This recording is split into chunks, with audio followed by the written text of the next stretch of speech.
Welcome to Live, Let, Thrive, a podcast about the Airbnb life, the share economy, and everything in between.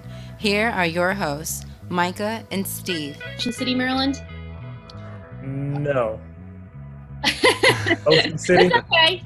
I'm sure a lot of your podcast listeners have, if they're on the East Coast, they've got to have heard of Ocean City, Maryland, because it's a pretty popular vacation rental resort town in on the East Coast, and it's basically everyone from Connecticut to New York to New Jersey to Pennsylvania to Virginia, know and go to Ocean City. It's pretty awesome because they just have, not only do they have like the nice beaches and everything, but they just have an amazing nightlife. They have amazing restaurants. They have just lots of things to do. So a lot of these resort beach towns up and down the coast, it's kind of like not a whole lot to do besides go to the beach, which is great. But if you want to like have a night, go out to some really cool bars, go to some, craft breweries and go to some really nice restaurants. So a lot of these places don't have as much to choose from, but Ocean City just is like packed with stuff. So that's why the draw there, a lot of people like to go there. So that's where I grew up going to on vacation as a kid, ever since I was literally in the womb. We went to the same vacation rental in Ocean City that we still go to this day. And it was always kind of a dream when we would stay there. Oh, wouldn't it be so cool, to take this place and renovate it and like, have it for ourselves and, rent it out ourselves and stuff like that. But it's kind of crazy. It's actually kind of the dream has kind of come true. Although it's not that house that we got another one, but yeah. So that's where it all began in Ocean City. So that's where our first property was. Explain your first property, when you got it, and how you got started. Yeah, so I was a full-time nurse before I joined the vacation rental world that I'm now in, that I love. And I got pregnant with twins, and so that kind of shifted my career path a lot, because it was actually always my dream ever since I was a child. As long as I can remember, my dream was to be a stay-at-home mom and just to raise my children and, be there with them, And so when I got pregnant with the twins, it was like, now I have a double reason that I can be a stay-at-home mom. So I can, no excuses for my husband. I'm not going to go back to work. I'm staying home with these twins. And I mean, I definitely need to. I mean, paying for twins to go to, there's just no way. And then it was always the thing that we wanted to do as a family anyway. So I started just being a stay-at-home mom with them. Infant twins is a lot of work. I mean, it's a full-time job. But kind of once they got to like around 1 year old, I started kind of realizing this dream job of being a stay-at-home mom. Like I just was I was getting antsy. Like I just needed something. I needed an outlet. I needed something to do. I needed to, just express myself and find something to kind of fill in the time a little bit. And also just, potentially have a side job that I could help financially in our family. And so I was at that time where we were on our summer vacation in Ocean City, and so I was running around, and I just like to kind of explore when I'm running. And I found this adorable neighborhood. This was in the fall of 2017, and I was running and I saw this adorable neighborhood, and I was like, this is just the cutest thing I've ever seen. I wonder what what these houses cost. And it was around that same time my husband and I had kind of, well, it was a few years prior to that, but we had done our first Airbnb experience where we like stayed in an Airbnb versus a hotel and used Airbnb. And like, it was kind of a bad experience. Like it was way early in Airbnb, and it was kind of like a dirty place, but the host was really nice. And so, overall, I'm like, if I could do this. That was kind of initial thought. So it was kind of in the back of my head. And so when I was looking in this neighborhood, I was like, this really seems like, this is something that could work. I mean, because it's really close. It was on the bay side and it was on the water on the bay, but it was like, walking distance to the beach. And so I went and looked on Zillow, and I saw the price, and I saw that it was on the market for like over a year at that point. I was like, Mm. yeah, wow, and the price had gone down and gone down. Initially, they were asking like 375, like 400 or something like that. And by the time I had seen it, in like, September 2017, the price was down to like 315. And still, I was just like, well, maybe if at that time I was like, I was full-time at home, and I'm like, if I go back to work, 20 hours a week, like we could pay the mortgage there. And if I can't make this work, if I try this Airbnb thing, this vacation rental thing, and we can't pay the mortgage, I can go back to work and I can pay it, and we'll just have a nice house on the water that, a lot of people just pay for a second home out of their pocket. So I was like, we might as well just try it and see. And our initial thought was, we'd be paying out of pocket for a few years before we kind of figured it out. And then maybe we could kind of cover the costs, and that would be it. And that's all we thought about it at that point. And so we decided to go for it. We did a really low ball offer. We asked like, what did we ask? Like 250 or something. And they countered at like 275, which was crazy. Wow. Yeah. And so then we got it for like 269, which is insane. I mean, it's insane. So we got the house and we did like a full renovation. So right at the same time, I also started an Instagram and Facebook page for our vacation rental. So it wasn't, at that point, I don't even know what I called it. It was just, I knew that I wanted the house to be Mad Men Beach House. So if you guys have seen the show Mad Men. Yeah. With Don Draper, it was like on AMC. I mean, I loved it. It was actually while I was like nursing my twins at night, I binged watched it like the entire season, and I just fell in love with just the aesthetics of it, the mid-century modern. I loved that whole thing. And so I wanted to have the whole house be a beachy mid-century modern theme. So I thought I would call it Mad Men Beach House, because I thought maybe it would be catchy. Minus the cigarettes, right? Right. They smoke nonstop on that show. Yeah, they do. I know. And I wanted to have like a really cute, like whiskey or like kind of bar, but then I didn't want to encourage like tons of hard liquor drinking either. Put some iced tea right there. Yeah, so we did like a 3-month renovation. It was completely outdated. I mean, just really everything in the house. It came fully furnished, but like we sold everything. We refurnished everything. I bought almost everything on like Craigslist and Marketplace, and like refinished things myself, just to make sure that we had like, because we were on a really tight budget. And so we put about 20K into the renovation, and then we went live March of 2018.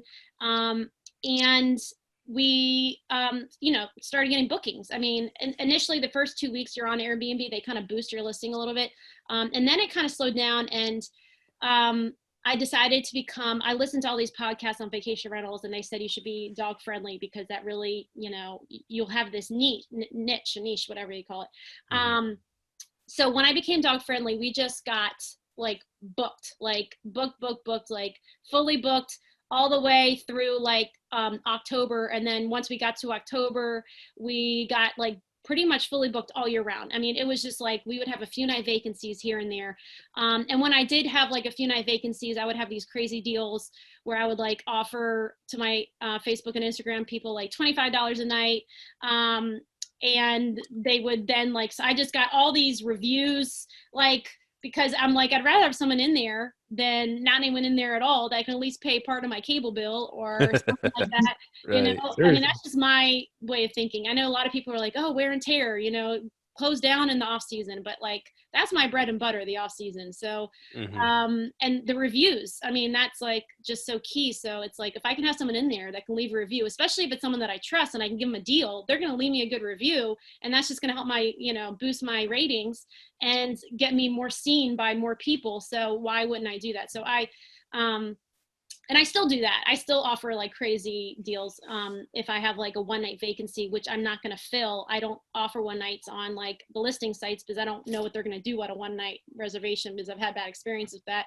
So, but I'll offer it to my like followers on Instagram and Facebook, because in general, I trust them more, and that and so they'll book and then they'll leave me a review and stuff like that. So anyways, that was Madman Beach House. And That one real quick. It was yeah. I was looking at the pictures of it right now. I pulled up Madman Beach House. And yeah, I like the design. It's like crisp and clean and not too busy. And how you staggered the pictures between, pictures of the outside and on the deck, and then you mix it in with the inside and you go back and forth. That's interesting. I haven't seen like someone post pictures in that order, but it's cool. It tells a story. So, yeah, we have like a geometric wall design that, because again, we're on a budget. And so I was looking at Pinterest and like trying to figure out what we could do. And it was like, you can make this really cool geometric wall design and you just use paint, and I could do it myself with like painter's tape. And it's like a huge wall that now has this really cool design. I don't have to buy a huge piece of art for it. And right. it's like, it's a hit. Everyone loves it. So, and then I decided to do that for all my properties, have a geometric wall design and so we did that at our next property at, it's called Mad Men Magic Kingdom House. So that one is in Florida by Disney World. Okay, so the first one's, I'm sorry. The first one's Mad Men, just Mad Men Beach House, right? That's right. The very first one. Okay, so the next one's Mad Men Magic Kingdom House. Magic Kingdom House. Okay, yeah. Cool. Because I thought I wanted it. I mean, it was in right outside of Disney World, so it had that whole thing, and a lot of a lot of the houses down there have themes and stuff like that, and I thought it would be fun just to have the whole house themed off of the Magic Kingdom, and then that kind of would leave me open to maybe like having another house that was themed off of like another one of the parks, like an Animal Kingdom house or a Universal Studios house or whatever that we did. Not that I'm going to do that. Oh yeah, that's it. That's a great first picture because like it shows in the pool chilling, and it has and they have a projector go with Moana on the screen. It's like, wow, I could picture my family. You got a projector? That's pretty cool. Yeah, we have an outdoor movie experience that Wow. was a COVID purchase. That is awesome. To bring in the staycationers that, because no one was going out to a movie theater and everyone's looking for something to do. And a lot of people were looking for a vacation rental that had things at the house so that they didn't have to go anywhere. So Is that y'all in the pool? No, it's one of our guests. I asked them, I was like, we weren't even down there. And because it's a flight away or a 15-hour drive away, so I asked the guests there. I told them, I said, we have this new awesome experience, because they didn't know we had it yet. I hadn't gone live with it yet, but I said we bought this projector and this projector screen. It's really cool. We would love for you guys to have this during your stay, but what do you think about us taking some shots of you guys watching it? And they were like totally down. She's like, oh my gosh. She's like, I'm on Instagram all the time. And like, she sells stuff on Instagram. So she's like totally like has her kids on Instagram and stuff all the time. So she was totally okay with it. They were so nice. So they let us use them as our models, which was so cool. So that's like real guests watching. I love that. The princess room. That's pretty cool. Yeah, I like that. Yeah, we have a castle bed with a dungeon inside. Man, y'all stepped up your game on this one. This is nice. So your Magic Kingdom house, how far is that from Disney World? That's less than 5 miles. Oh, really? Awesome. Because I'm going there in September. I'm taking my son to Disney World. Oh man, our September calendar is wide open. It's like the only month that's wide open. So you definitely let me know. I'll give you a deal. September 2nd through the 6th. Yeah, we're getting really booked, which is great. We're pretty much fully booked. I mean, we have like a few weeks, basically like 1 week in June, 1 week in July, 1 week in August, like, just like 1 week. We get fully booked. We get like 100% occupied all year round in Disney too. So we will get booked, but it's just a matter of how soon we get booked, if it's way far out or if it's, now 1 week out. That brings me up to another question then. Since you guys are so close to Disney, how did COVID affect you and how did you change your strategy to stay alive? Because I know if you guys were you guys heavy depending on Disney? Oh yeah. Okay. Oh man, yeah, Disney was rough. I mean, it was so crazy. I mean, with Disney closing down, I mean, it was tough. I mean, I was like hustling like crazy. I mean, while a lot of people were just like kind of closing up shop and like, oh, okay, we have to wait this thing out. And I couldn't afford to wait things out. I couldn't just sit back and like wait for everything to open back up. Like I had this huge mortgage I had to pay and like, you know, bills and, you know, the heat and electric and the utilities for that house. It's an 8-bedroom home and it's big, you know. I can't, like, our utility bill is like bigger than my mortgage, my primary residence mortgage. It's Wow. insane. It's insane, the utilities that house. So I was just really you know, they made a, you know, a kind of I don't know, some kind of a loophole in a sense for if you are an essential worker, you could still rent out your space. And so I just went crazy trying to find these essential workers that would stay with me. And so I, you know, and the other thing that's kind of interesting about this essential worker thing is that they also said that if you are a government employee, doesn't matter what you do, you are an essential worker. So that was like, you know, because when you think of essential worker, you think of a nurse, a doctor, you know, something like that, you know, someone in the healthcare field. You don't always think about, you know, just so, like any government employee, you know, right. Like teachers are government employees, you know, or their county, but, you know, so like I just went trying to find, so I was able to stay pretty much fully booked still, even in Disney, hosting these essential employees, even though I did lower my prices crazy. Like, I mean, when usually I was asking like, you know, $200 a night, $250 a night, $300 a night, I was asking at that point like $100 a night, you know, $75 a night sometimes, $150.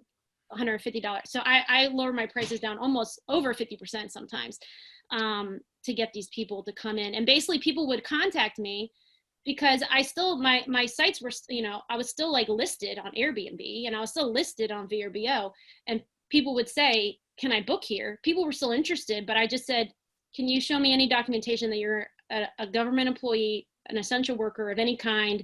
Like, give me anything. I don't care. Just show me something that, and I will let you stay with me. And and I basically was able to stay booked. So I would have been printing things out for them myself. You're a doctor today. Shit. No, but I like that strategy though. You had to switch it up. You found a way. That's what a lot of people didn't want to do, and a lot of people were jumping ship and closing down shop. So you made it work. So now you said the one, and I also see you have a lake house that's coming. You're with all your rentals. It sounds like you buy them all, right? Yeah. Okay. So it's like you know, having like a family and like my kids, and it's like you know, this is like, I put my heart and soul into our properties, like blood, sweat, and tears. I put so much into thinking about every single thing, every aspect. I really, really try to have the best vacation experience for our guests. And I really try to think of everything for them. I really try to make them feel like really cared for and taking, like, I want them just to be blown away when they come and stay with us. So it's like, I put so much into it. And then the renovations, I mean, I've been doing renovations now basically since 2017 when, you know, or 2018 when we bought our first property. It's like I've been in a constant kind of, either I've been looking for a house or I've been renovating a house. And so we've been doing this Deep Creek project for over a year now. And so it's just because I put so much into it, and I know what I put into it. I know what it's going to take to get it to where I want it to be, the time and energy for me. It's like I can't really see myself doing that unless it's my own property. It's like, I mean, and so I maybe there's people that can, but it's just like, you know, I don't know, kind of like, I don't want to. You're wasting your effort. I don't want to put an analogy in like, you know, you're a teacher for like children versus like your own children. You know, it's like, there's just going to be something else you put into that, you know, obviously. And so I feel like it's the same thing for like properties. I mean, I put so much into it. My time is valuable because I'm the time I'm putting into this business, I'm taking it away from my family. So it's like, Mm. I can't, it's like, if I'm not doing that for something that's going to really better our family in the long run, then I just can't justify it personally now. You bring up a really good point, because something happened to me this past weekend. See, me and my partner Federico have been getting into these arbitrages, right? And so before that, I did Airbnb at my own houses until the cities that I was doing it at got shut down. And anyway, so I started back up. I dipped my toes in the water again. I'm gonna try the arbitrage thing, and so as we do these arbitrages, which means we rent out a place and then we furnish it, fix it up, make it look pretty, and then rent it out, online to rent it out on Airbnb or whatever. And part of the deal is you say, hey, you tell the landlord, any little problem comes up, I'll fix it. Don't worry about it. Anything under a couple $100. So stuff has been coming up, and I've been over here resealing toilets, and I've been over here switching out garbage disposals and fixing dishwashers and on my hands and knees covered. I'm like, this isn't even my place. And I'm like, I was telling Federico, we got to figure out a different way. I know it's whatever. We're making profit, but I'm like, man, it just hurts to do this for someone else. And then in a few months, I'm gonna be gone from here anyways, right? And as like, if it was my own, if we owned it, and I'm whatever blood, sweat, and tears, like you said, put into it, is going in towards, raising the value and building equity. Yeah, I could see that. But over here, fixing someone else's toilet that, I ain't even going to use in a few months. When you said that, it really, really got me in the heart, man. I'm like, I need to get back into the buying real estate thing instead of, the arbitraging thing. But, that's what my mindset is right now. And then you both bring me up to a good point. So with you, Rebecca, so you're 15 hours away from your place. Who's your boots on the ground, and how do you handle issues and oversee cleanings? Oh man, this has been a tough year, really. I mean, we have gone through, count it, 4 cleaning people down there in the last year. I've had to, and I'm not used to this. I mean, like, running a business is just still so new to me. So like, having to like fire someone and then hire someone is just like, I'm still like, what the heck am I doing? Like, who do I think I am? But yeah, I mean, it's been tough. And so I've been managing it just myself, and like hiring a cleaner, and then having I have a handyman that, thank God for Frank. I mean, he is just an amazing handyman down there that I met when I was doing the renovation. We did a 4-month renovation down there for Mad Men Magic Kingdom House, and met him in that situation. And like, so now I call on him. And so basically it was just a cleaner and a handyman that I had, really. But with everything that's been going on, and like the fact that I've had to go through so many cleaners, I have now added a property manager down there that what she does is she checks on the cleanings, or it's a team, husband wife team. They check the clean. So their cleaners are their cleaners, but they check the cleans after each guest to make sure that it's up to my standards that I have set out for them, like what I really want to be done. And then they also will like tell me if like there's any damage, or if we need to buy new towels, they'll go out and buy new towels and things like that. So that's been like a game changer for me. And it's something I haven't brought to Ocean City. I don't think I need to do that there, because I have a really great relationship with my cleaner, and like we've been doing really well, just the two of us. But in Deep Creek, I'm going to also look at having a property manager that does that, because when you have a house as big, like for our Disney property, like I said, it's 8 bedrooms. Our property that's going to be in Deep Creek, Maryland, is going to be a 6-bedroom home, and that's still on the big side. So it's just, there's too much at stake. And it's just, it's hard to get the cleaning standards, really, is what it comes down to right now. Yeah. Now, are you dealing with individual cleaners or cleaning companies? They're cleaning companies, but they're kind of like, they're not like national cleaning companies. They're kind of like local cleaning companies. So, so yeah, I mean, I have so many little things that I do specifically for our properties that are just kind of unique for our properties. Like we have like a record player that we turn on before with the guests leave. I have a chalkboard that we like write out for each guest that has like, you know, specific things to welcome them.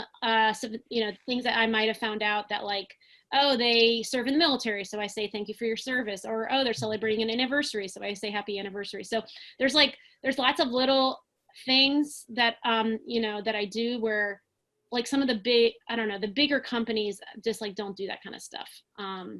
It's just like, so I don't, so yeah, they are cleaning companies. They're legitimate, they're licensed and all that. Right. But they're just you know, they're like just they're local ones. So Now I have another question. So your property management company, how did you go about finding them and how much do they charge you? So for the one in Florida, I'm on a few Facebook pages for vacation rental homeowners. So there's an Orlando vacation rental owners page that's just like, you know, if it's like Orlando area vacation rental homeowners or vacation rental owners. So I'm on that page, as well as there's a few like national ones that I'm on that I asked and basically just said, this is what I'm looking for. This is the kind of guests that we have. This is the expectations. And so that was kind of like just because that's the thing that's kind of, the guests that come and stay with me, like, because I have so many good reviews, like I have a lot of really, really good 5-star reviews. I'm, you know, like a top performing property in Ocean City and in Disney. And so the expectations are really high. And so on top of that, you know, I kind of know who my avatar is too, you know, and like what they're expecting. And so I know these are kind of the standards that I need. So I just laid it out there. I'm like, you know, I didn't want to sound like a bitch or anything, but I'm like, you know, like this is kind of what I need. This is what I'm looking for. And like, I mean, kind of like if that's something that you know, think, can you recommend someone? And basically I got a few recommendations and that, you know, and that's basically how I found it. So, this one woman that actually runs the page, is a recommendation that I took. So I just kind of saw the fact that she gave me that recommendation, and she's the one that runs this whole Facebook page. She obviously is, you know, doing something right, you know. I mean, she's invested in this business, and she's not just doing it as like kind of a side thing, and not really that, you know, doesn't care, you know. She obviously cares. So I felt like that would be a good person to accept that recommendation from. And you know, there's a few other people on that page that also recommended them. And so then I talked to them and I told them kind of what I've been dealing with the past 4 cleaners, and then what I need. And they said they felt like they could take us on. So it's kind of like, you know, like I said, I had another property manager before that, actually, and that was the first time I had a property manager, and she actually said, we can't handle this house. Wow. Because it is an 8-bedroom house. Wow. And her cleaners was just like it was a 1-woman team, but she also had her husband help, but he couldn't always help. My house just needs 2 people. Like you can't, one person can't do it. It's too big. And so yeah, so I took that recommendation, and thankfully so far it seems like it's a really good fit. So she charges $250 a month. Yeah. Wow, that's a steal. So what she does with that, and that includes my pool cleaning, which I was paying $90 a month for that. So that's a 1 week, one time a week. Wow. Someone comes and cleans your pool and like puts the chemicals in and checks the filter and rinses out the filter. And also they will like kind of rinse off the pool deck. So I was paying $90 a month for that. So that includes that. And that includes pest control, which I also was paying like around $30 or $40 a month for that. with another pest control company. So I could cancel those two things. So it's really like not even $250 if you think about this, you know, the stuff that they're doing. So, I mean, it is crazy. Like, but I think that's not common. I think that's Florida because it's such a, the market is so saturated, right? Down there in Orlando and stuff. And just, it's just the vacation rental mecca of the world, I think, down in Florida. I mean, with Disney World and all the beaches and Miami and everything. So, and you know, so the prices, I don't know. It's like, I'm sure it would cost a lot more if I'm actually in the market now for a property manager in Deep Creek because I'm talking with some people and no one's really given me a price yet. We got someone we could send your way. Oh yeah. Yeah. She was a guest on the show. In Deep Creek? Oh, well, I don't know. She's close to, she manages properties in the Orlando area. Oh, in Orlando. Yeah. So that 250 includes like, do you pay them the cleaning fee too, or? Oh yeah. Then there's a cleaning fee. Okay, so yeah, that's pretty good. That's good though. 250 and then the cleaning fee, and they clean the pool. Oh man. Well, that's like, no, I mean, I want to make sure that, okay. Like we also pay them the cleaning fee. Like, correct. Yeah. So our cleaning fee is like $225 for each cleaning. Each clean. Mm-hmm. Yeah. That's worth it then. Yeah. And then, so we don't make any profit. Like we pay the cleaners what the guests pay in the cleaning fee. So you don't charge like $250 and then pay the cleaner $225 and you take like $225 off the top. I think I actually do charge $230. So I charge an extra $5 because the reason I do that, I mean, I honestly, if I could charge an extra $25, that'd be great because not because I like want to just pocket that, but just because things happen all the time with guests when it comes to they didn't clean, you know, because we have a grill and they're supposed to clean the grill. If they don't clean the grill, then we have to pay our cleaners like $40 to clean the grill. And I don't really always track down my guests and like, hey, you didn't clean the grill. I want you to pay me my $40. Like I just kind of let those things go. And things also where like if there's like damage because they're being irresponsible, I'll ask guests to pay for things because I know if this was irresponsibility or if this was just an accident. And accidents happen all the time though.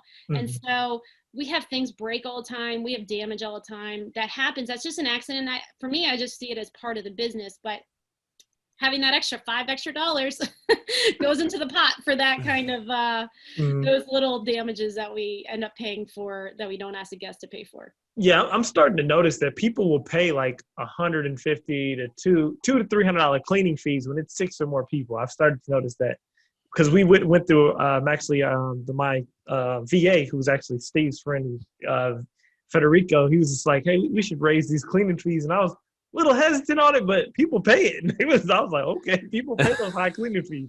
Because when I look for an Airbnb too, I kind of like, I don't want to be paying $500 cleaning fees. I've seen it, and I'm like, people pay it though, so Yeah, I know. I mean, we actually for our Disney property, this is kind of a little tip for your listeners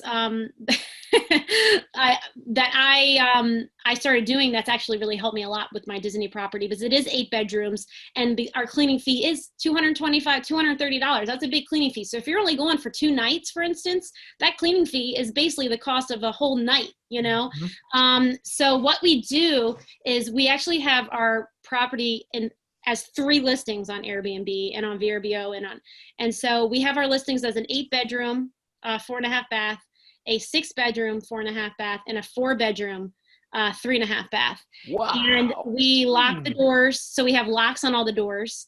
And what that does is that it allows our cleaning fee to be lower because if there's like, say just a family of 4 or 2 families of 4 that are going to be going down to Disney and they want to stay at a nice house, but they're only going to use 4 bedrooms or 6 bedrooms. they are going to be looking for those kind of, that market, those number of bedrooms, because if you're looking for an 8 bedroom, a 10 bedroom, you're going to be paying a crazy cleaning fee, for rooms you don't really need. So we created these other listings that where we took out some of the bedrooms in the listing, and we basically That's genius. That's smart. Wow. I thought about that. We say in the listing, just so you know, this is an 8 bedroom home, but we will lock 2 of these rooms or 4 of these rooms. So there's no confusion. So we don't need to charge you an additional cleaning fee. And when we have those bookings, we will lock the doors to those rooms. And then their cleaning fee is half the price. And so then if it's a couple or a family of 4, then we're now competitive in that market with those houses. Because like when we moved to when we bought the house, like for instance, our next door neighbor was like, oh, we're so happy you're here, and we're not like competitive. You're not even going to be competition for us because we're only a 6 bedroom home, or we're a 4 bedroom home. We're not even in the same market with each other. We have different markets, and I'm like, oh yeah, you don't know what I'm up to. I will defeat you. I am after your market. And that's really helped us a lot, like especially with our like closing in the gaps. So like if for instance we have like a 2-night vacancy, or we have like we have smaller night vacancies and it's more last minute, so like I'll lower my prices, like I manually do my pricing, so I'll lower my prices like $5 a day when it comes to, if it's that month of and I haven't been booked, I'll start lowering my prices $5 a day until I get booked. And so once I start lowering my prices too, I also become more competitive for those, the 4 bedroom and the 6 bedroom, because I'm more in those price ranges than I am for the 8 bedroom. The 8 bedroom price ranges are higher, which is where I start my prices. But then when if I'm not booked, I'll lower my prices, and then I start to really become competitive in the 4 bedroom and the 6 bedroom market. And then I also have the cleaning fees to match those market, so I'll get booked, which is great because it's also less wear and tear too. So if I have like say a 2-night vacancy on a weekend, which right now I try to have a 5-night minimum in Disney. But it's like if I have a 2-night vacancy, I'll try to get that booked. I'm not gonna like I won't do a 1 night, but but I will try and get a 2-night vacancy filled. But I'll block my 8 bedroom calendar, and I'll only say that I'm available on my other lower 4 bedroom and 6 bedroom calendar, so that I can get booked, so that I'm avoiding those party groups. Anyways. So what kind of locks do you put on each bedroom door that you can control from your phone or something?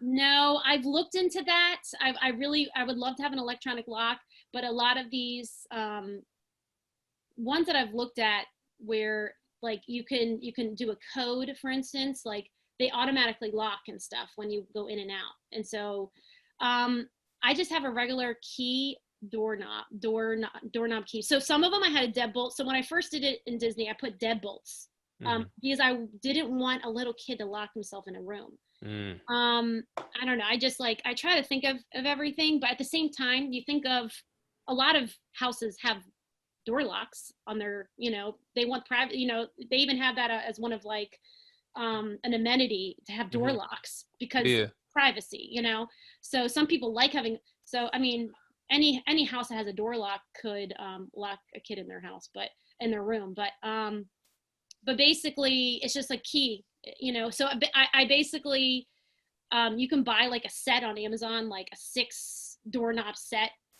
that and just do keys. So I have keys with the names of each one, and I've like a number on each door. So that I'm just saying to discourage guests from trying to start using all the rooms if they only booked a 3 bedroom or 4 bedroom.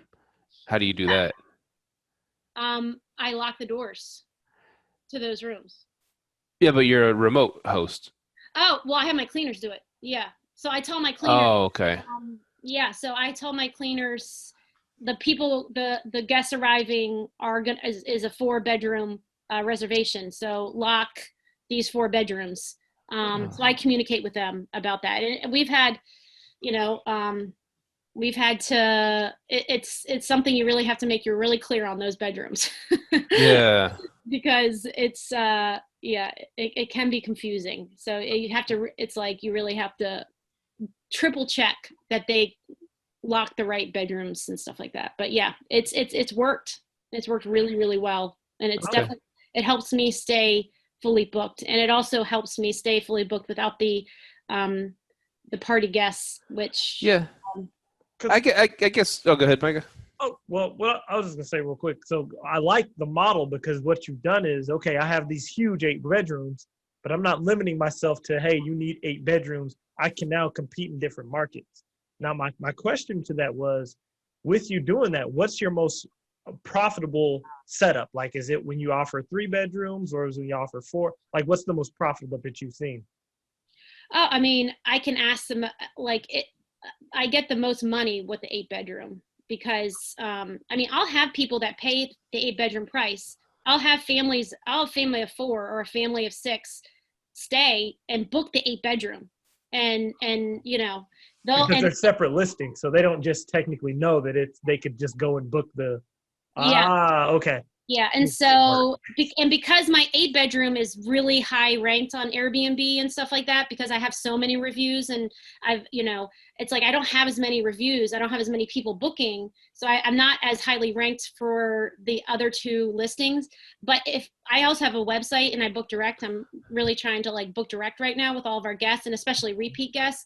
And so when guests are booking direct, I'll tell them, do you want to, what, you know, how many rooms do you want? Because if you want less rooms, I can save you some money on your cleaning fee. And, you know, saving someone $100 on their vacation, I mean, that's like a nice dinner out. So Oh yeah.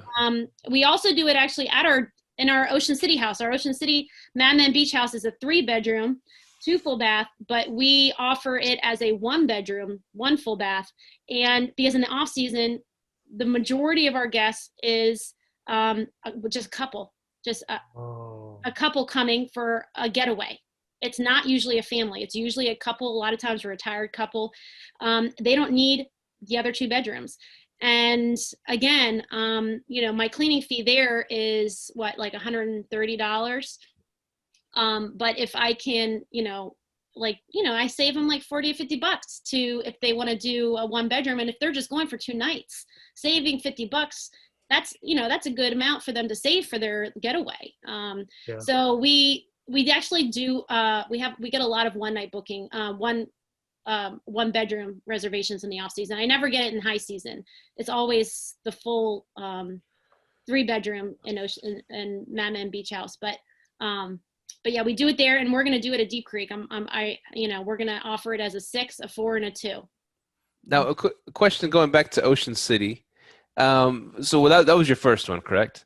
And so is that a seasonal location, and how do you deal with the seasonality? Yeah, it's definitely seasonal. Where the summer high season, you know, we get like $550 a night there, but then in the off season, I'll go down pretty low. I mean, now, like, I think people have caught on, especially with COVID, they've actually caught on to the fact that, like, going to the beach, and I mean, I have people come, I mean, it's cold in Maryland. It's cold at the beach in Maryland in the winter, but people go all year round. They come, I mean, midweek February, midweek January, we are booked. People are coming to stay at our beach house in Ocean City, and we're on the water. So there's that, like, really tranquil, you know, really relaxed kind of experience people get when they're just going somewhere to be on the water. So we get booked all year round, but our prices are just a lot different, you know, in the off season. So we lower our prices substantially. I mean, like, a weekend is like $100 a night, and then, or $125. And then, like, a weeknight, a midweek is like anywhere from, you know, $50 to $75 for a midweek.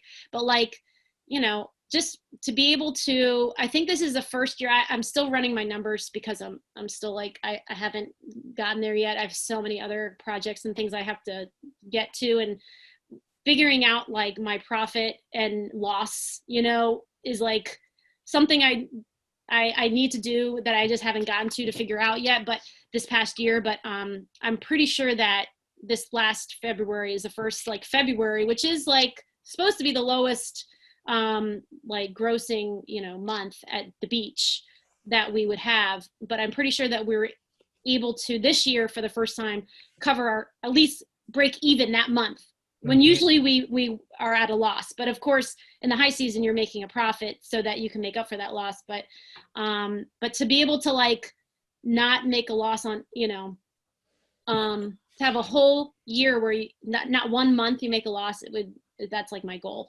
So That's amazing. And I had a question. So I'm looking at your website.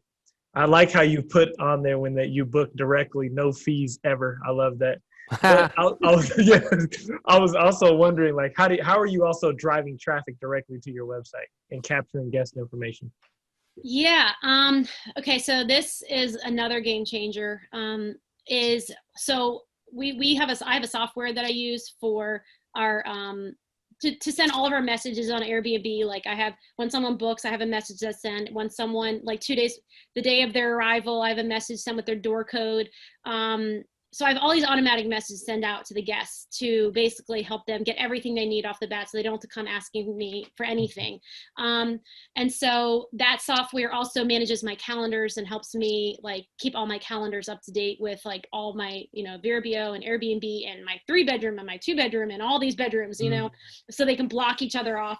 And it also helps me have my calendar on my, my website, so that people can book directly on my website and just automatically book on my website. So that is this, I use Hostfully is the software that I use. And so they also have this thing where there's a pre-arrival form that you can request, you send your guests a link to. And so I send all my guests, so I set it up where the guest books their stay, they've paid, and I'm like, oh wait, one more step. You're almost done booking your reservation. You haven't done it yet, even though it says you booked. You haven't fully finished your booking reservation. Can you please go here and take 2 minutes and fill out this pre-arrival form? And then we will send you our custom guidebook that has all the information you need on our home, on our community, on the resort town. We have insider recommendations. We have everything you need to know about our home and about your vacation there.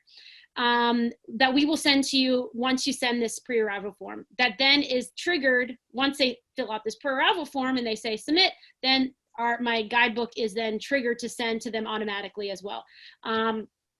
So that pre-arrival form has lots of very valuable information. And one thing I've learned in this business is the more you can capture and know about your guests, the better chances they're going to become a repeat guest and a fan and a raving fan that tells all their friends and family about you, so that you can get more, bookings that are direct and that are, have this kind of authentic type of thing. So what I ask in the pre-arrival form is I ask for their email. I ask them in there, because I know it's like a legal thing. What I say is, can I send you promotions and deals in the future? And 99% of them say yes, sure, great.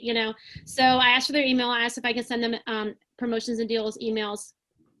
And so I also, ask the information about them as well. Like, what's an interesting fact about you? And the other thing that's been really cool, I just added a new one, is why did you choose us? Out of all the vacation rentals that you saw, what was it about our property that made you want to book? And that information has been so interesting and fun to learn. So all that information just helps guide my, my business and like what's important to guests. And so once I have their email, I put them in I have Chipmonkey. Have you guys heard of is it Chipmonkey? MailChimp.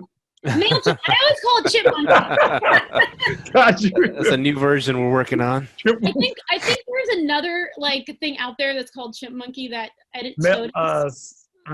mail survey monkey. I think that's what you're talking about. Oh, is that it? Oh, I don't even know. Okay, so MailChimp is what I have.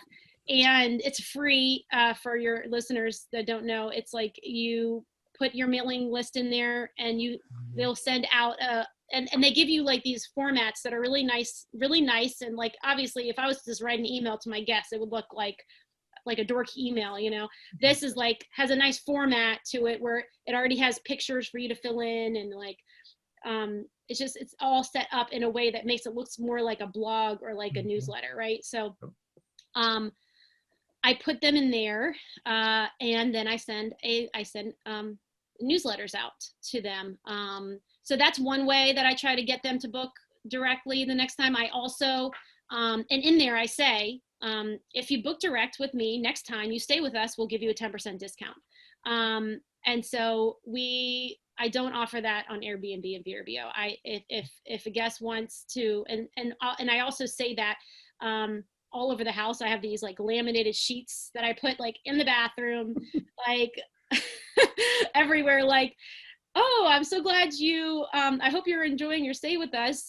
Next time, don't forget to book direct, because if you book direct with us through our website, then not only are our prices lower, you don't pay any service fees, and we'll offer you a 10% discount off the nightly rate if you book direct. So with that, like, everyone books direct the next time they stay with me. So, and then I write them a letter too that also tells them, all of our guests that leave me a 5-star review, I will write them a handwritten letter, and I say, wow, thank you for staying with us. Thank you for leaving me a 5-star review, because it's really, really so important for our business.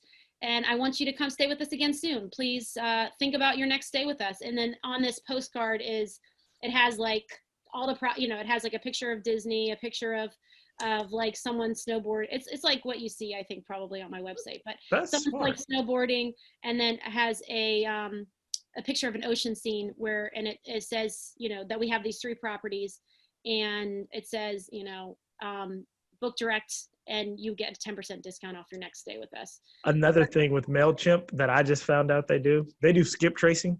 So you can actually send postcards to your guests too. And I just started using it. I was like, what? I didn't know that.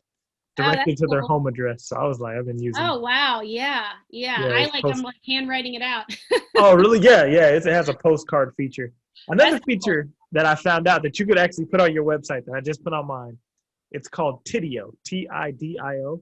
Like, I don't know if you've ever like logged into, like, let's say Smart B&B, and they have that little chat box at the bottom. Mm-hmm. You can put that on your website. I just did this. You can put that chat box on your website, install the app on your phone, and everyone who visits your site, you can just type them a message, right? Automatically. And if they respond, and let's say they're logged into Google, you'll get their name and email address. And that just from visiting your site, you can grab that information, automatically shoot it to MailChimp. That's one I learned from one of our who's going to be a future guest, Peter Francis. And that is a really cool app. It's called Tidio. I was like, wow. And I've been using it. I have to write that down. Yeah, really powerful. The ones where you have to, if they want to sign into your Wi-Fi, they have to do their email. Have you guys? Stayfi. Yeah, I use Stayfi as well. Do you use that at your houses? Yeah, today I actually set up the retargeting ads on Stayfi. So anyone who visits the page, they get retargeted. So like they'll get my Airbnb stuff popping up as ads on their computer, Facebook, and all that, and Instagram. He just implemented that. So that's a really powerful one too, is Stayfi. Yeah, that's amazing. I haven't done that yet. I have to look a little bit more into it, because I don't know. Is it like, do they check to say you can send me emails after this? No. So to log in, you tell them, hey, I require your first name, last name, and email. And then you can add on additional stuff, like it's optional, but you can put your phone number in. Most people put their phone number in. And then you can implement that phone number into Slick Text, whatever. I noticed people don't usually mind email, but texting, they don't really like that. They're like, nah, I'm texting. So that's what I started noticing. So I'm kind of backing off on texting and just sticking to the email. Yeah. Jumping into the DMs. Yeah, they don't like that. Like they really like, people really feel like that's invasive when you start texting their phone. So I was like, okay, I'm turning that off. So I turned off the text feature. So yeah, I do text my guests. I mean, sometimes I'll text them if they text me, of course. But like another thing that I've been doing because I'm not really sure where the world of vacation rentals is going. And what I do know is that Google is still like king, you know, and like I feel like there's got to be a future with Google and vacation rentals. And it is. Yeah. Right now. Yeah. I mean, I've heard I've tried to keep up with it all, but it's hard to with taking care of my twins and everything like that. Yeah. Go ahead. Yeah. So basically, like we're on Google Maps of, you know, I put Yep. myself on Google Maps, and now I try to get my, you know, I feel like, you know, because you can get your guests to go in and write a review on TripAdvisor. I don't know. That's like another, but I haven't gotten any bookings on TripAdvisor. So I'm like, I don't even think that's worth it asking them to leave me reviews on TripAdvisor. But my Google Maps, like I've had a lot of people find me through Google Maps, and the more reviews. And so I feel like if I can get like a ton of all my reviews on there, then that, like, I feel like at some point, I mean, already I know it's helping me with direct bookings, but I feel like I just feel like there's something with that, you know, that's going to happen where it's going to be really, really valuable to have a lot of, be really strong, you know, with your Google business page. And so that's where I will, if I have a guest that left me a 5-star review, I will send them a text and thank them for leaving me the review and tell them we want them to come back and say, would you mind this review that you left me on Airbnb, would you mind leaving this on my Google business page? And I say, I say, just to make it really easy for you, I'm going to copy and paste your review and I'm going to leave it here so that all you have to do is copy and paste it. And so I send them the link, I send them the review that they sent me, that they wrote me, I copy and paste it and I leave it. And that's been like, I've tried to get guests to leave reviews on different sites in so many different ways, and nothing has worked. And this is the only thing that has worked for me. Really? It worked? The text? The only thing that's worked for me is to text them and only ask them because I've also said, can you leave a review on TripAdvisor? Can you leave it on Google page? Can you leave it on all these sites? And that doesn't work either. So you're just asking for the one place, the Google business page, and asking them to leave a review there, and just, that's worked. It's worked. And not everyone does it. I would say 50% of my guests do it. I've gotten lucky with Google. So you know how I put all the guest names in MailChimp? I actually, like 20 days after they check out, I have an automated email message go to them to tell them to leave a review on the Google page. And then on my Google page, on my Google business page, I have all of my rentals listed as products. So then they can actually go and book, and it'll take them directly to the direct booking link for that product or for that listing. That's another thing. And then I run Google ads all the time. I need to do more Google ads and Facebook ads and YouTube ads. YouTube ads, I haven't got into that. I got to get into that. Yeah. We have our property video. We only have one. Our Mamman Magic Kingdom house is the only house that has we're actually shooting our first property video for Mamman Beach House, because we don't have a property video for that one yet. But we did do one for Mamman Magic Kingdom house, and I put it on YouTube, and so I've run ads on that. But it was a limited time, so I need to go back and like redo the ad and like make sure I'm doing the right target people, you know. And that's the thing that I think is valuable about this pre-arrival form, because I'll ask for their mailing address too, and so I get to know, I find out where they are, and one thing, so it's like just knowing more and more about, you know, who is it that likes what we have, you know, who is our audience, who is our guest, I think is really good, you know, information to have. But that's the only thing that's worked for me, is to text, because I've sent emails too, and they seem to not really take to the email. But if I text them and I send them the link to my Google business page and I send them their actual review, that is what has worked for me. And it's been great. Nice, nice. Real quick question before we wrap it up here. So these three spots, these three places that you have so far, are they in places that you like to visit yourself? And do you visit your own places? Oh yeah. Yeah. These are like my That's favorite places. I mean, um, like I said, growing up going to Ocean City, I mean, I love Ocean City. It's like a second home to me. And then, um, as a young adult, I started going to Deep Creek Lake, which is, so Ocean City is 3 miles on the east side, and Deep Creek Lake is 3 miles to the west of me in the mountains, in Maryland. And so I started going there and fell in love with Deep Creek Lake. I mean, and it's just like a really, really beautiful lake resort town. They have a really nice ski resort in the wintertime called Wisp. And so it's an all season, all year round town, right? It's because it's like this, the lake in the summer, they have the autumn glory in the fall, they have and they have the skiing and snowboarding in the winter, and then in the spring, you know, there's like hiking and there's mountain biking and all sorts of stuff. So yeah, it's just like I love those places. So it was like a dream, you know, to like to have a beach house. It's like the question is always like, oh, do you want a beach house or a mountain house?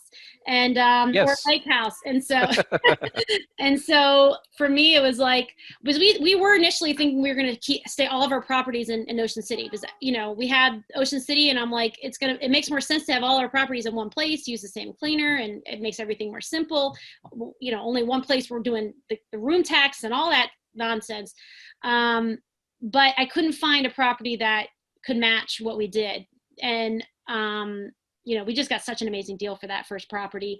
And so, yeah, we started looking elsewhere, and then we started looking in Deep Creek. But then we actually had a house that we had a contract on that fell through the day we were flying out to Disney World with our kids for the first time. And so that's when it was just like, maybe we're going down to Disney for a reason right now. Well, this property in Deep Creek just fell through. And we're going to the vacation rental Mecca. So that's when we were down there, we looked at houses, and we bought a house sight unseen like a month later. So that, yeah, so basically, like, I also wanted to have a place where I could go and escape the cold, harsh winters up here in Maryland down south. And so, you know, that was like where Florida came in. I'm like, this would be amazing to be able to come down here and enjoy the sunshine in the wintertime sometimes. Mm-hmm. So that was like really important for me. We want to make a profit, because the profit is what keeps the business going. It's what helps us put more value into the house, and it also helps fund more properties and keeping the business growing. Although for me, I'm definitely gonna like keep it at, I don't think I'm gonna grow it anytime soon after this Deep Creek property. So, but for me, it's just really important that I am really, really love and passionate about the locations, because I want, you know, when I'm going there to like work on maintenance and things like that, which I do frequently at all the properties, it's like, I want to like go there and just be feeling, you know, just loving the location, feeling like I'm in a tranquil place, feeling like, even though it's work, it's still a vacation for me, you know? Mm. So that's really important for me, because I put so much into it. It's like, But if the IRS is listening, it's work. It's not a vacation. yeah, I mean that's like another great thing. It's like, you know, we're flying down to Florida all the time to work on the house and check on things, and you know, Mm-hmm. but also, hey, let's go into Disney World for a few days. Yeah, make sure it's still there.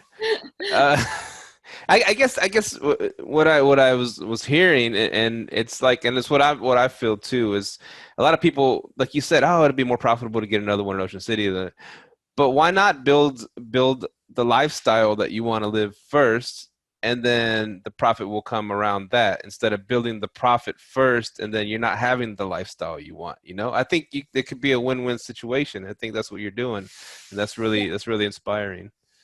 Yeah, I mean, it definitely, staying in one location would be so much easier, but I feel like I'm still working on getting my systems all organized and intact, and like I'm still, right now I'm working with my software so that they'll automatically send the cleanings to my cleaner instead of me having to constantly update my cleaner. So it's like, once I kind of get everything automated and systemized, like it, in the long run, it's going to be just really, really amazing. I'm putting all the work into it now. I feel like I'm putting so much work into it now, but I feel like in the future, like in a few years and in the long run, it's not only am I going to have, everything is going to be a lot easier to systemize, but also I'm going to have these 3 locations that I love that I can, visit and share with people I love, which is, a reason I love it so much, this business. So Awesome. So Hostfully doesn't send your cleaners messages? that's what I'm doing. They do have something, Okay.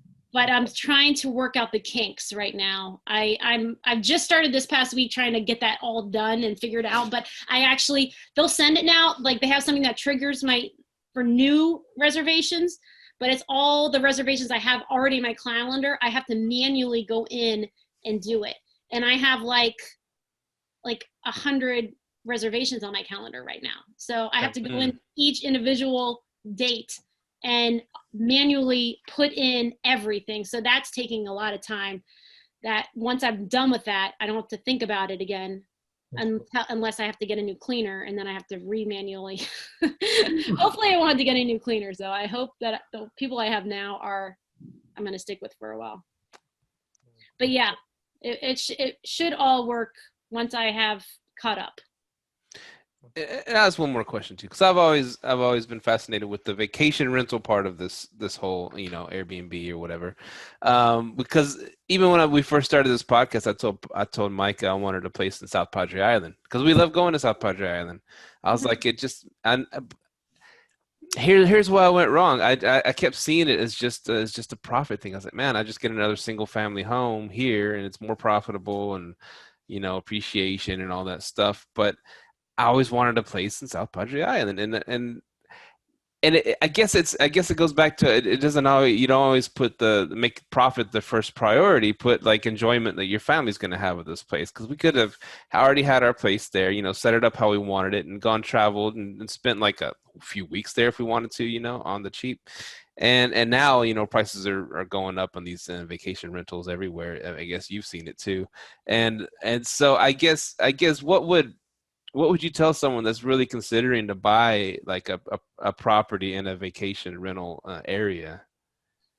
Yeah, I mean, I think, well, I think are you asking about like a place that they really love, like a place that, like what you said? I mean, for me, I know that when I go to my vacation rental locations right now, I am not on vacation. Even when we go down to Florida, we will have days we'll go into Disney. So it's like, I'm not working on the house that day, but the day before and the day after I am working on the house, and it's stressful. It's packed. It's like so much stuff we got to do and get done while we're there. As well as, when we're at Disney, like I've never just gone to the beach house and just relaxed with a friend. Haven't even invited friends to stay with me there. We have just been on this train of trying to get the money to put into the next house that we need to pay off, and like all these, things that we're, because we were acquiring all these properties back to back. So I would say definitely don't expect it always to be a vacation, because there's always going to be work to do. But I think that at the same time, you'll go there and enjoy it more than you ever imagined. And that is something that, I think is priceless, where I would never be going up to Ocean City all winter long, in the winter and in the fall and in the spring. And I mean, I used to just go 1 week in the summer, and now I go all year round, all throughout the year. And I'm really getting to see just how much Ocean City has all year round, all the cool things you can do, all the cool restaurants there are, different deals that go on in the off season, different things and festivals that go on in the off season. And it's just really cool. I mean, I love Ocean City in the winter now. And so, yeah, just being able to, you get to really get to know that place, and it's like becomes a part of you, So as long as it's not always going to be a vacation, and maybe once you've paid down the mortgage a little bit and down the road, it's going to be such a gift for friends and family that you can offer and have. But I think initially too, when you're first getting going, it's not going to be a vacation for a little while, but eventually it really will. Slowly we're able to enjoy it more and more. Nice. Well, thank you so much for hopping on, Rebecca. Where can folks find you? Oh yeah, I would love for you guys to follow me on Facebook and Instagram. We are at Mad Men Vacation Rentals is our tag there. So we're there. I'm very active on there. I share our journey, our vacation rental business journey, really. So we have lots of people follow me there, lots of vacation rental hosts, lots of people in the vacation rental business, as well as our guests and just people that are interested in Ocean City or Disney and like are interested in staying in places like that. So we have all sorts of people that follow me, because not only do I share about our vacation locations, like I'll do, a restaurant experience down by Disney World, or I'll do a craft beer experience down in Ocean City. So I'll do these like experiences in our vacation locations. But then I'll also share like updates and things that we're doing at our property, what it's like to stay at our property. But then I'll also talk about the business side of things as well. And like, and definitely, different ways we're staying afloat in this crazy time. And, so I talk about all that stuff, and I'm very active. I post almost every day something, and I'm active on my stories as well. Yeah, so I'd love for you guys to follow me there at Mad Men Vacation Rentals is the best way to, and then you can send me a DM there as well if you have any questions. I have, a good amount of people that have heard me on different podcasts, contact me with different questions, and I love to help anyone that, just once. I had someone just the other day was like, how do you get mattresses? What do you do with what mattresses do you get? How do you do the mattress thing? And I went through, everything that I've learned over the past, and I've learned a lot about mattresses and like, I have a lot to say about mattresses. And so I had a good conversation with this woman on Instagram that just DM'd me and asked me some questions, and we had a nice conversation there and I gave her, things I've learned and what I'm doing. Yeah, people leave them free out by the curb, so it's perfect. That is true. They do that. I do that. Well, thank you for hopping on. It's been a great episode, and I am going to ask you. I'm already following you. I'm going to ask you tons of questions, so be prepared. Yeah. Definitely. Me too. Definitely got to ask more about those systems, because I liked a few of them. I'm going to be asking you too. So yeah. You check in your inbox for my questions about all this stuff too. Feel free to hop in the DMs. I'll answer whatever. All right, Rebecca. Well, thank you so much for hopping on. Thank you so much, guys. You guys are awesome. All right. Bye. Bye. See ya. All right, Stevie Stacks, man. That was episode what number? 159. Your favorite Airbnb share economy podcast. Share BNB, yeah. Drop. Not on accident, but yeah, it was a drop. At Mad Men Vacation Rentals, yeah, she has some cool spots, man, and that's inspiring, because man, I look at Padre every day still. I'm like, why don't I just go ahead and do it? I mean, if you want to, man. And if what she's saying is correct, it's Padre, I always thought is seasonal, and then there's months where it's dead, but now with COVID, I meant to ask her that, man. That was my biggest thing I wanted to ask her, because she's in the vacation rental market. How do they survive those seasonal months? Yeah, that's what I wanted to ask her. That would have been a good question. I kind of asked her that with the Ocean City one, and she said because of COVID, it's been pretty heavy in the off months too. Mm-hmm. So she said she might have her first almost fully booked Januaries and Februarys in the wintertime. So it's like I said, COVID is changing the game. That's another thing. Do you think COVID's technically over with in Texas? Because I've been walking around. Like, I think we've been to like 2 bars so far. People are taking off their masks. Oh man, it's just. You noticed it too? Yeah, it's just people are done. They're like, screw it. I know. Like, I noticed. I'm like, damn, people. Because like I remember like a couple Wednesdays ago, that's when they said, hey, it's all clear to do the no mask thing. And I think Mahogany went out that night, and she just kind of took a picture of the bar, and she was like, "Yeah, these people." She went out with her friends for a birthday dinner. She's like, "Yeah, these people ain't really wearing masks no more." I'm like, No. "Yeah, I guess so."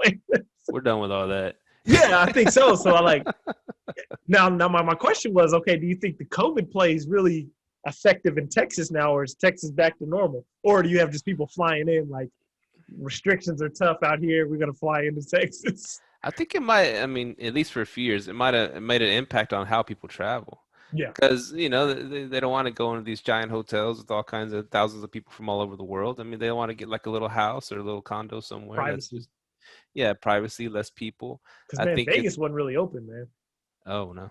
Nah, man. Like the buffets were shut down. You can go get food, but like, you know, Vegas, that's what you love. You know, you get the buffets, you can go gamble, drink, walk, you know, but buffets were closed, and then it's like you can gamble, but it just wasn't. They must have a Democrat mayor.